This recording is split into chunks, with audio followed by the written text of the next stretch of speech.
I'm ready. Ready.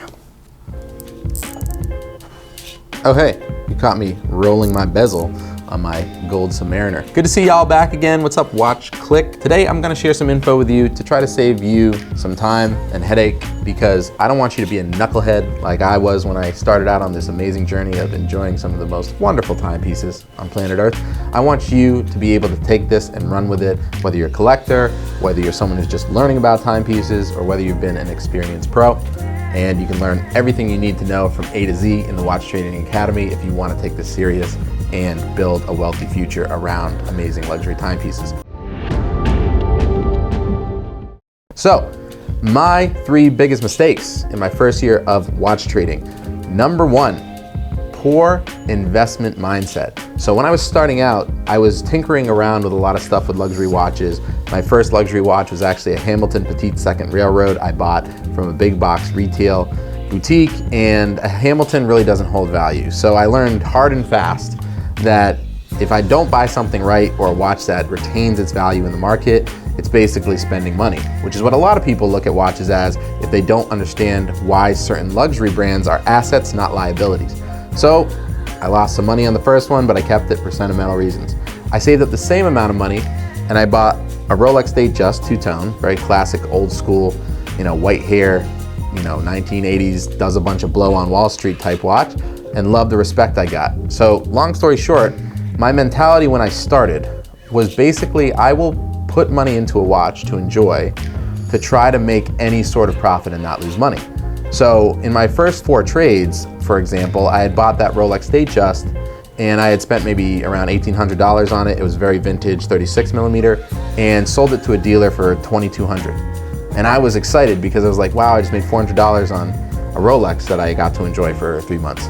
And then I went and I bought a Rolex Batman. Now, for any of you who know the market, the Rolex Batman GMT Master 2 is one of the hottest watches on the market right now. Little did I know back when I purchased it for $8,000 below MSRP, which just doesn't happen anymore, that it would skyrocket. So instead of looking at it that way, I bought it for $8,000 and I ended up getting someone to buy the watch local to me for $83.50. I drove 2 hours to go to the person, 2 hours back, meet the person live in person. We did a cash exchange in a car, and I went into the boutique and got it authenticated for him, which I understand he wanted to protect himself.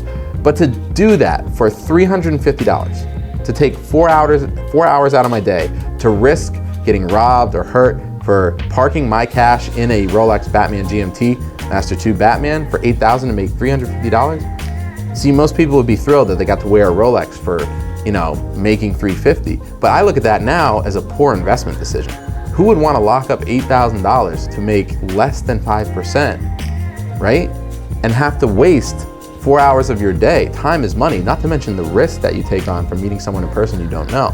If I had to do that nowadays, and for whatever reason, I got the watch even, at $10,000 or $12,000, the market's at $15,000 now, it's a better investment at least to park $11,000, $12,000 in the watch when it's constantly appreciating, and sell it online for $15,000, right? Because then I made $3,000 profit, almost 20% margin, didn't have to risk doing it in person, and I parked that capital to make that percent ROI that makes sense in under 30 days. So poor investment mentality, scraping dollars together, trying to make that thin margin for parking that much capital is not a good way to look at this. You want to be disciplined like a trader. You want to look at your downside risk and your upside reward and stay to the numbers. And if you do that, you'll be a wise investor. You'll buy pieces that actually put your money to work instead of putting you at risk, okay?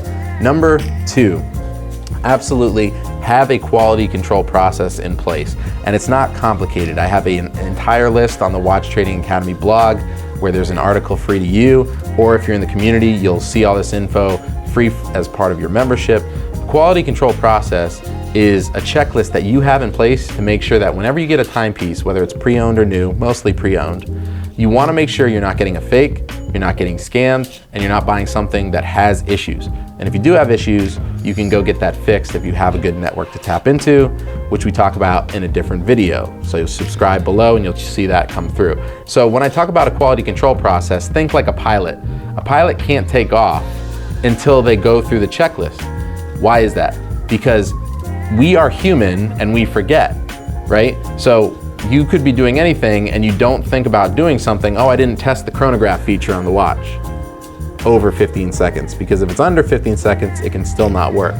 Oh, I didn't look with a jeweler's loupe, which is a magnifying glass, a 10x jeweler's loupe, it's like 20 bucks, to see if there's anything wrong with the crystal or the strap. Oh, I didn't check the time on the watch to see if it's keeping time with the digital clock, right?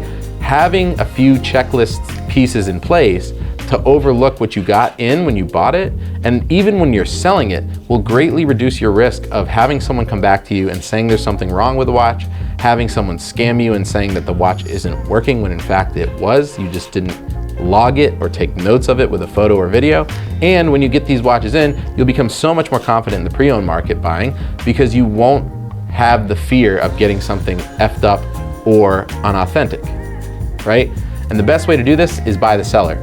Check out the video I have on buying the seller. That's the best way to reduce your risk, because you're only as good as the person you bought from previously. So if I had a quality control system in place when I first started, I wouldn't have had issues.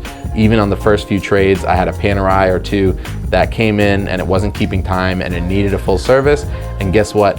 It was authentic, thank God, but it ate up all my profit margin and I basically lost a few $100s wearing a Panerai. Now, if you're just doing this for fun, you're like, hey, what's the big deal?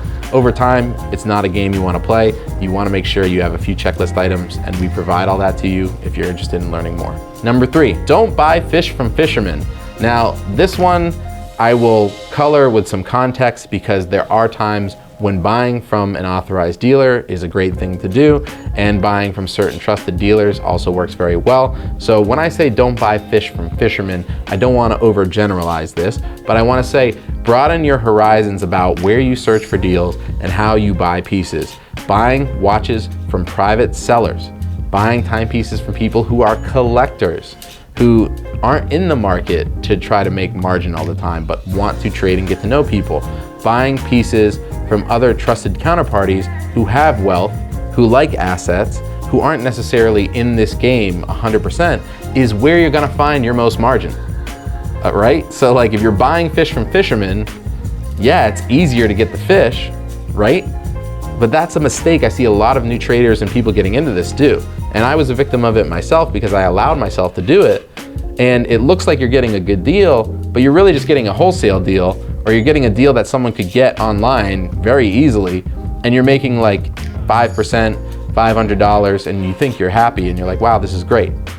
Go out and learn to fish yourself, get the deals that other people can't, and your margin will be amazing, your business will be amazing. Even if you're doing this part-time, you'll be making an extra 10 to 20K a month, enjoying this as an asset class to trade. And I can show you exactly how to go out and do this, negotiate, source, talk to certain counterparties that it makes sense to do this with, so you aren't buying fish from fishermen if you end up joining the community, all right? So those are my top 3 mistakes I made in my first year of trading. I hope you don't make the same mistakes, and if you don't, you'll probably run with this a lot faster than I will. So keep your head on a swivel, make sure you're checking out all the timepieces and you have some of these systems in place to reduce your risk. And if you like this info, please share, like, subscribe below. We have so much more coming your way, and I can't wait to see you again. And if you want to learn the art of trading, sign up for Watch Trading Academy, where we have a global community of elite traders who are making a lot of money doing this. I'll see you there. Take care, guys.